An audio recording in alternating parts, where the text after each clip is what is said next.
और अब बात वेनेजुएला की। वेनेजुएला में अमेरिका की नाकेबंदी कायम है। अमेरिकी सेना रात दिन मुस्तैद है और वेनेजुएला से एक भी बोट का बाहर आना मुमकिन नहीं। 31 दिसंबर को वेनेजुएला की तरफ से 3 बोट निकलने की कोशिश में थे, लेकिन अमेरिकी सेना पहले की तरह तीनों बोट को समंदर में ही नष्ट कर दिया। दावा है कि तीनों बोट में ड्रग्स तस्कर सवार थे। कुल 8 लोगों की मौत हुई, लेकिन वेनेजुएला फिर खामोश है और वेनेजुएला के सैनिक ने किसी तरह का पलटवार करने की कोशिश नहीं की। वेनेजुएला के करीब एक साथ 3 हमले।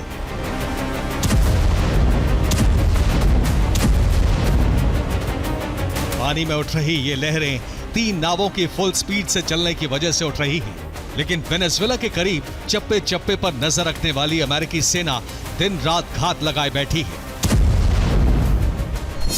अमेरिकी सेना की नजरों में आते ही तीनों बोट का आसमान से पीछा किया गया। फिर एक एक कर टारगेट लॉक किए गए और धमाकों की शुरुआत हो गई।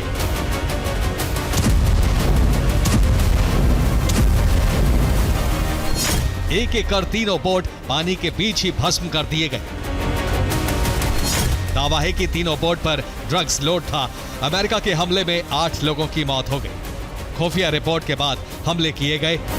इन हमलों से जाहिर हो गया है कि वेनेजुएला से अब एक भी बोट का निकल पाना मुश्किल है। इससे पहले भी अमेरिका वेनेजुएला से निकलने वाली बोट को निशाना बना चुका है।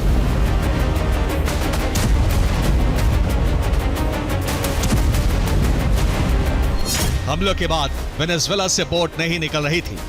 ड्रग्स का कारोबार कुछ दिन पूरी तरह बंद रहा, लेकिन अब एक साथ 3 बोट वेनेजुएला से निकली थी। वेनेजुएला के करीब अमेरिका के कई फाइटर जेट चक्कर लगा रहे हैं। ड्रोन से भी लगातार निगरानी की जा रही है। अमेरिका वेनेजुएला से जुड़े ड्रग सिंडिकेट पर लगातार नजर रख रहा है। अमेरिकी खुफिया एजेंसियों ने वेनेजुएला में ड्रग्स के अड्डों की पहचान की है। इसके बाद ही हमलों की शुरुआत की गई है। वेनेजुएला के एक पोर्ट पर भी हमला किया जा चुका है। मादुरो की सेना ने अब तक अमेरिका के किसी भी एक्शन का जवाब नहीं दिया है। इस बार भी 3 बोट पर हमले के बाद कोई प्रतिक्रिया नहीं दी गई है। माना जा रहा है कि अमेरिकी सेना वेनेजुएला को बार बार उकसाने की कोशिश कर रही है ताकि अमेरिकी फौज को हमले का बहाना मिल सके। लेकिन वेनेजुएला की सेना सिर्फ सतर्क है और अमेरिकी फोर्स पर किसी तरह का पलटवार नहीं किया गया है और ना ही अमेरिकी ड्रोन को गिराने की कोशिश की गई है। माना जा रहा है कि मादुरो को चीन से खामोश रहने की सलाह मिली है और मादुरो ने अपने सैनिकों को संयम बरतने की सलाह दी है। Bureau report, TV9 Bharat.